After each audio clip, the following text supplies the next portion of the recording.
items are there, so you can wait for this to happen. So all in all, it's not about Gen Y. It's not about children being born, handed their first baby's laptop, and having them be different. The world has changed, so we need to adapt. Because kids are still kids. I did a survey under 550 primary school kids earlier this year, and if you ask them what they like doing best, it's playing outside. And what do they like second best? Playing on the computer.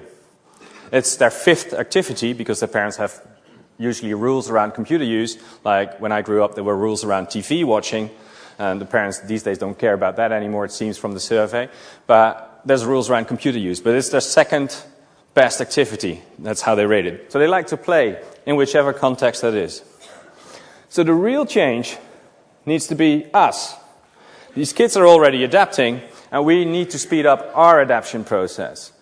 And we have to get in there and expose ourselves and immerse ourselves. So it's about us, not about these kids, not about Gen Y. And I've been working with a group of teachers at Rotterdam University. They started out to change their teaching modules to fit the profile of Gen Y students, even though they didn't know what that was. But they wanted to adapt their teaching modules. As it turned out, they started changing themselves. And here are a couple of quotes that they sort of shared in the online platform that we use between face-to-face sessions. One asked, is this fooling around actually part of learning? This is a teacher discovering again what it means to be a kid. It's already 2 a.m. I forgot about time again. This is a teacher that's so involved, comes into a flow, and then looks at the watch. Wow, whole night is gone.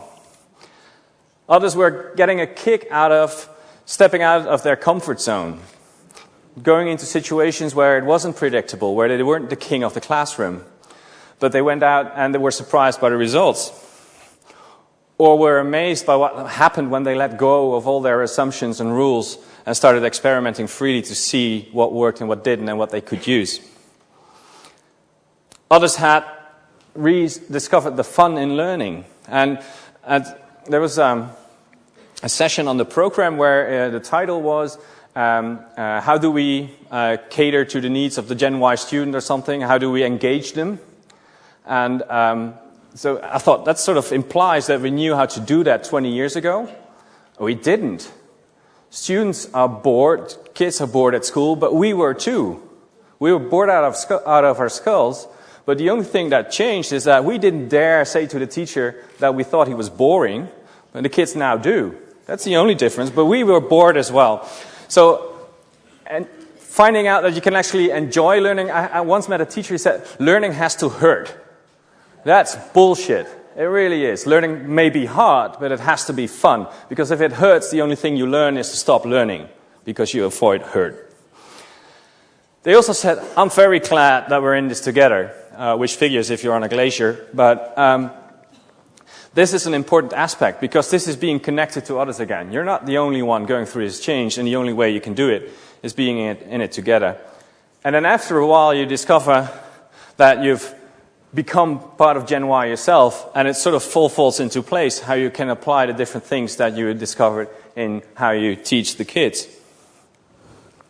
So those are a couple of stories, and the slides are online on slideshare.net, and then my name. You can download them there. Those are the stories and a couple of pictures that I took last summer, so you have seen my summer holiday slideshow as well.